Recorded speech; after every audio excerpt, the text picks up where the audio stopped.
Welcome to my YouTube channel. I am N Chakraborty. Today, I am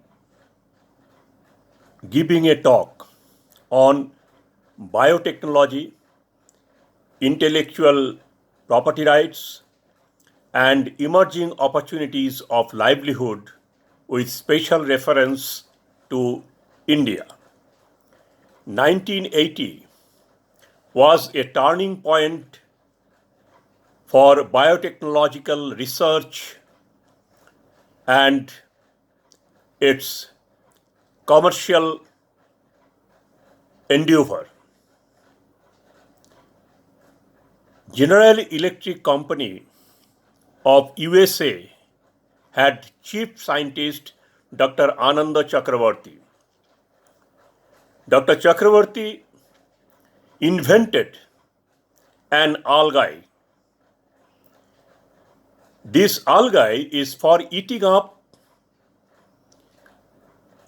oil that is spilt over from ships and other vessels in sea and cover up the surface level of the sea water.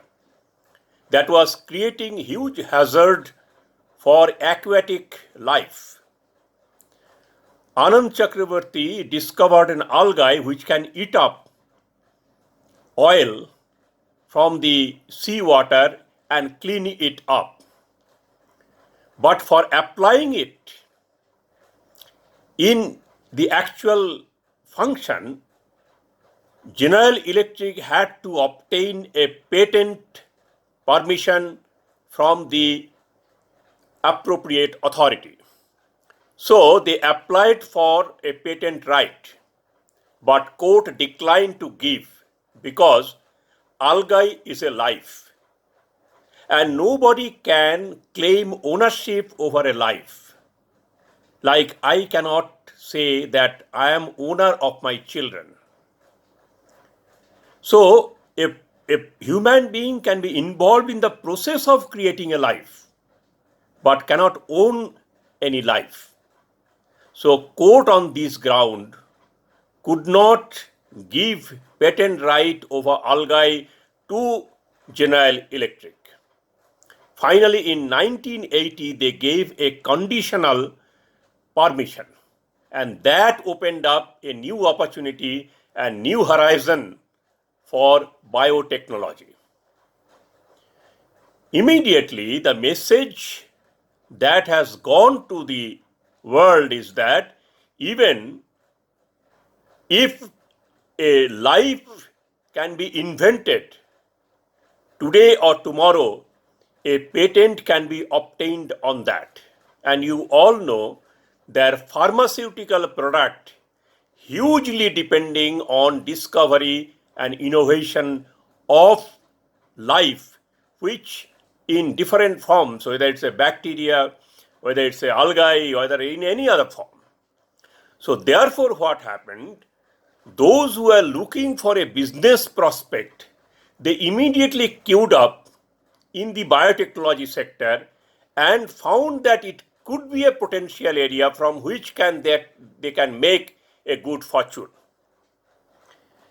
But in Chakraborty's, that case, what was very clear and what was prohibited was that the product has to be original, product has to have novelty, it should be patentable, and the process should be highly inventive.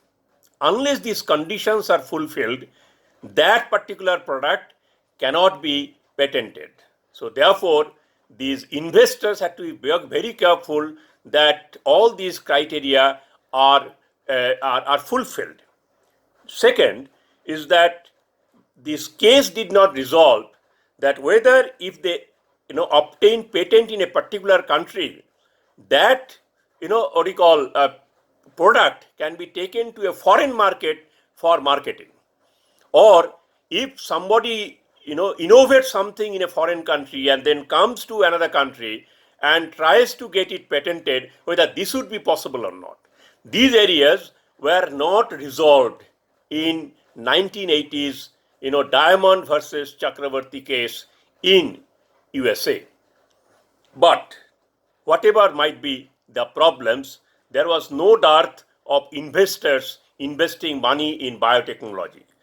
There was even a company called Genentech. It immediately announced its stock price, share price in the stock market, double of the existing price. And immediately people started purchasing those because they think that this is a potential area from which they can make a big profit.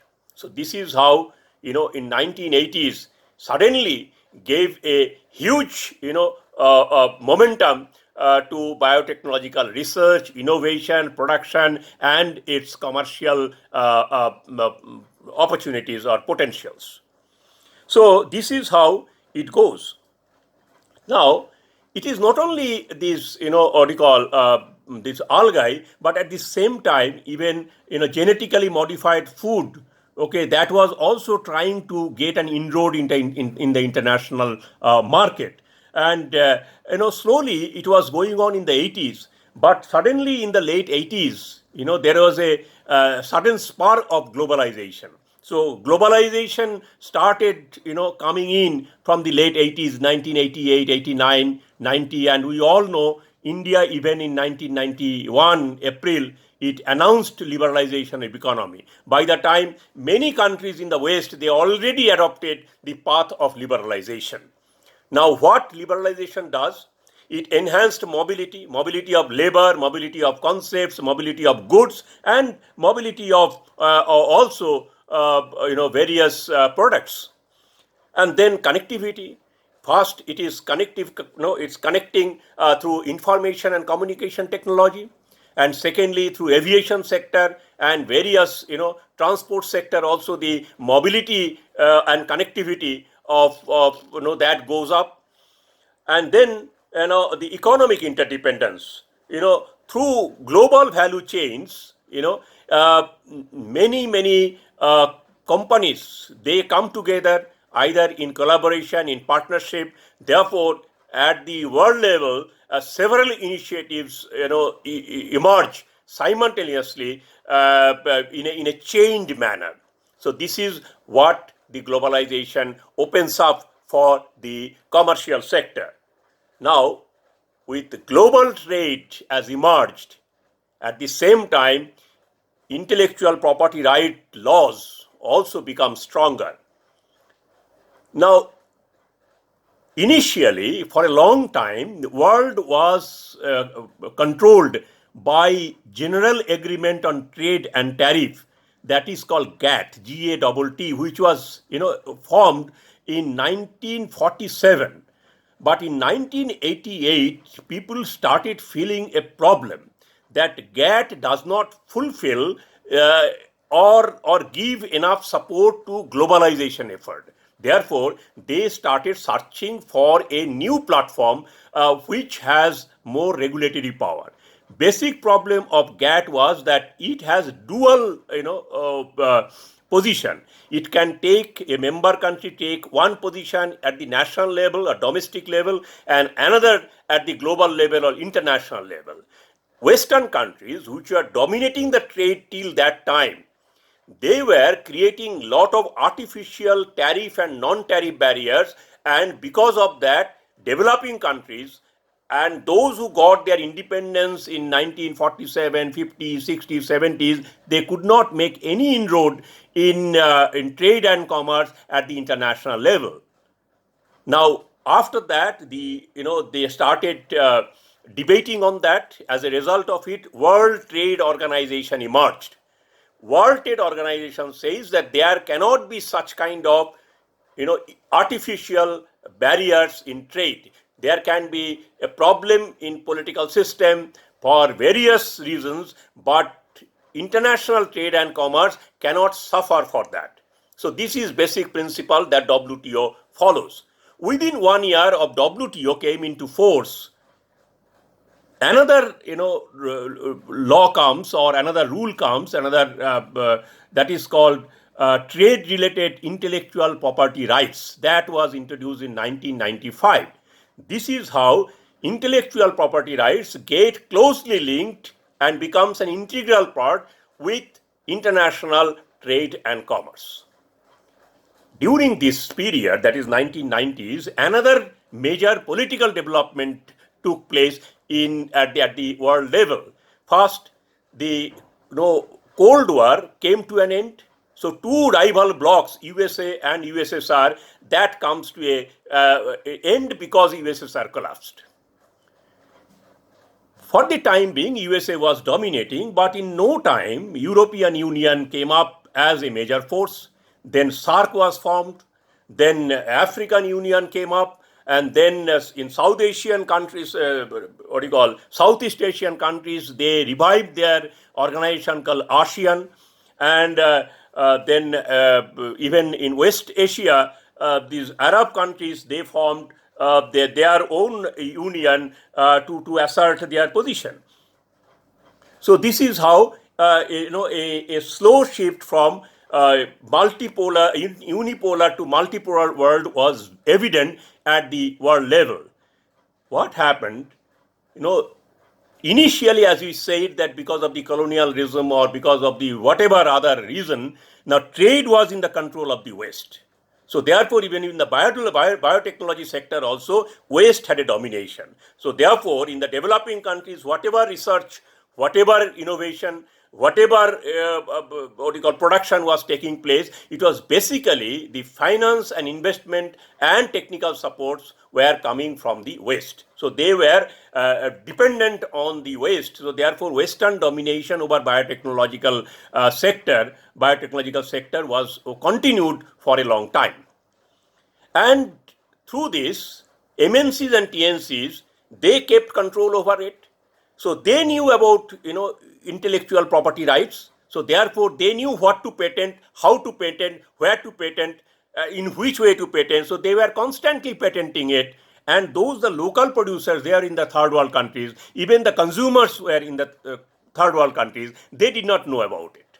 So one side is ignorance, another side is having knowledge, money, and technical capacity to invade into the market. This is how undivided world was functioning so far biotechnology is concerned. One side is called sometime developed countries, sometime Western countries, sometime global North. Other side is called the developing countries, underdeveloped countries, and global South in general. So this is how a divide existed. So therefore, the developing countries were hugely dependent on the Western countries. Now, as I said that in 1990s, a lot of changes took place at the political level. Now these regional formation, regional platforms which are coming in the form of SARC or ASEAN or EU, they started asserting their position in the international level, in political level, in the political forum, in the economic forum, in diplomatic forum. They started asserting their voice. They also wanted to have a share of the international trade and commerce. So they don't want to be financially colonized anymore. So this again gives an opportunity for biotechnology also. And along with that, what happened that new disputes started coming up. That dispute started coming up on plagiarism, on patent, on trademark, on design, on geographic indicator. All the IPR laws related problems also started cropping up, because on the one side they knew everything, and another side they had very little knowledge. I am giving one case how these problems are coming, but fortunately or unfortunately, I am giving a case from US itself. That is called Momiao Ziyong. Momiao Ziyong was working in the public health, in the human genetics of public health in University of Texas. He was getting lot of research papers as a lead PR reviewer. Okay, and he was also one of the advisor and principal investigators in many research projects. Now, what Zeong was doing, Zeong was taking them and publishing them in some journals in his own name, because those are research papers, they are not yet published, and he was publishing and getting credit. So when he was caught, then he was removed as a peer reviewer, he was removed as an investigator, and he was not allowed to be even an advisor to any research project for 3 years. So this is how plagiarism, copyright violation, all these things, they started taking place. And it is not only copyright violation. Now, how the copyright violations are taking place? Okay, one is that by distorting or copying ideas, then copying images, because biotechnology involves a lot of image analysis, and then data. So that is where they are doing, and then they do falsification when somebody is publishing in its own name. So that is falsification. Then manipulating data, distorting data, and showing it in a different way, and claiming that he himself or she herself has obtained those data, primary data, and then fabrication. So various way they fabricate it to get them in their favor. So copyright violation is not merely cut and paste, but it has different forms, particularly when it is a scientific research, and biotechnology is one of them. So this is how it comes. Finally, as a result, a software emerges called Plague Scam to detect all these problems. And they defined there are two kinds of problems. One is called self-plagiarism. Self-plagiarism means I have not done anything consciously, knowingly. I have cut and pasted, copied, and committed plagiarism. Another is that it's called salam slicing. I have taken some pieces here and there, and then in my text I have combined them, collated them, and presented in any way. So one is called self plagiarism, another called salam slicing. In these two ways, hugely plagiarism and copying, copyright violation was taking place all across the world. And also, the same thing was happening on trademark, on patent right, on geographical indicators. For example, in 1994, a company called a company in America, they patented basmati rice. Now, basmati in India known as basmati, but in some other places they are known as taxmati, they are known as kashmati. So they had different names. Now, basmati was patented.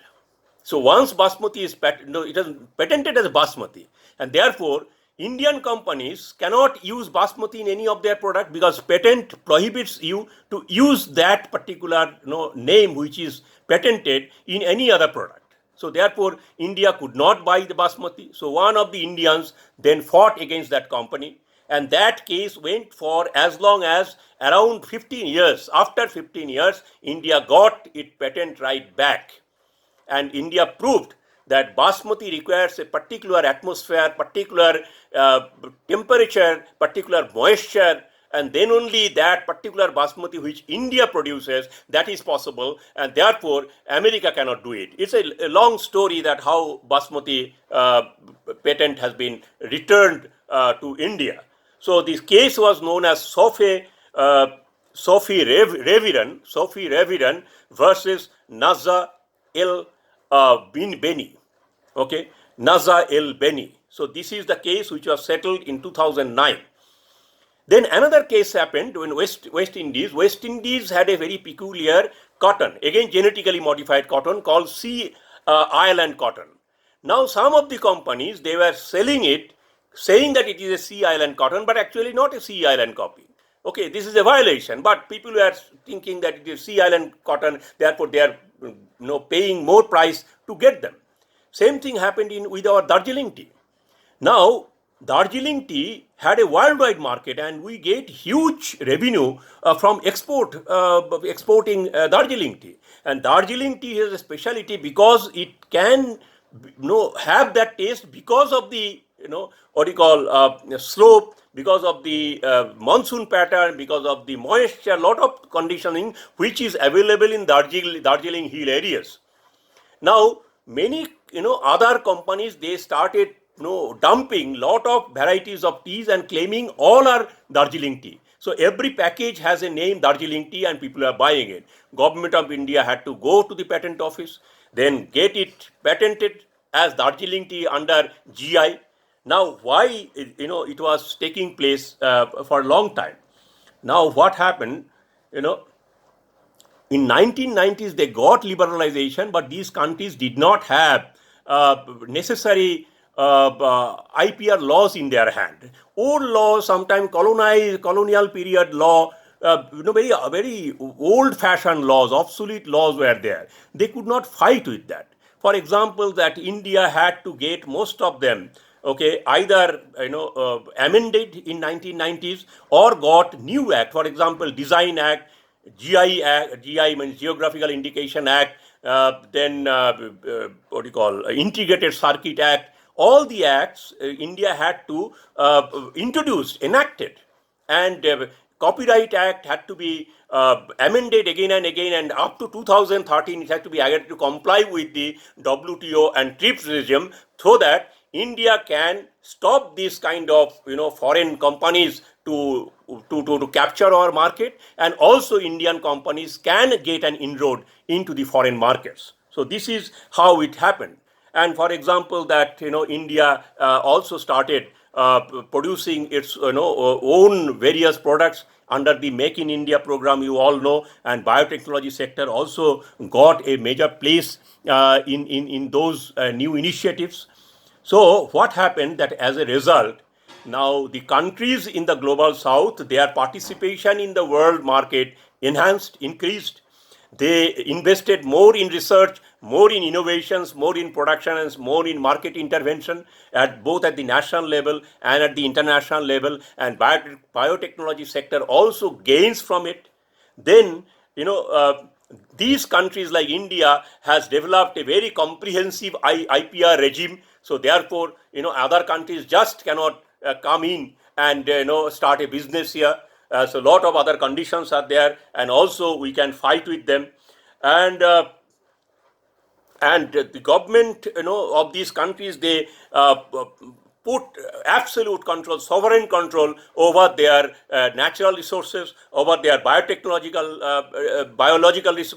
resources, natural resources. So all kind of things happened, and registration of patent in these countries like in India, gone up several times from 1990s onward, 1990s and 2000 onward. So trademark registration, GI registration, patent registration, so it goes hugely, okay, in our countries. So this is what happened. Now, along with that, Indian companies also started getting loans from our own banks, our own business people. They start investing in biotechnological sector. Therefore, dependency on the foreign investors also come down. Now, once biotechnology sector is expanding, is flourishing, it also created a lot of job opportunities in research, in production, in innovation, in marketing, and in various other related, subsidiary companies. So, lot of, employment opportunities also come up in this sector. Now, we are in a post-COVID situation very soon. Now, already you all know that today every country is trying to innovate a drug. Okay, innovate a drug to prevent corona spread, corona infection. Now, everybody is trying. India is also trying. Okay, the moment the countries are are able to discover a drug, a resistant drug, okay, so immediately they will try to produce it at the maximum scales possible, and then they will try to explore markets, not only domestic but all across the world. Okay, and you know that corona is surviving in different fashion in different countries. So therefore, India also will have opportunities to go into some areas of the international market. So this gives an opportunity for the biotechnological sector to open up. So this is only an example, COVID, but what is happening now, biotechnological sector now knows, okay, that how to get patent registered, what is patent, why it is to be what is plagiarism, how to prevent it in our research, and then how to mobilize money for that, and for which kind of product I must do. They have a very good market strategy. So because of that, I find that in future biotechnology sector will be able to create not only a lot of livelihood, which really the country needs very badly at this time, but also because of its, to strengthen its GDP. India requires biotechnology sector to be very strong and contribute hugely in in increasing the GDP level of in our economy. So therefore, I find that biotechnology sector will have a huge scope in future, and this, along with that, as everybody is saying that we must, learn to live with corona. Also, we must learn to live with the problems of plagiarism, problems of patent violation, and I believe that we will solve it collectively because we have a very strong regime of intellectual property laws in the country now. Thank you very much.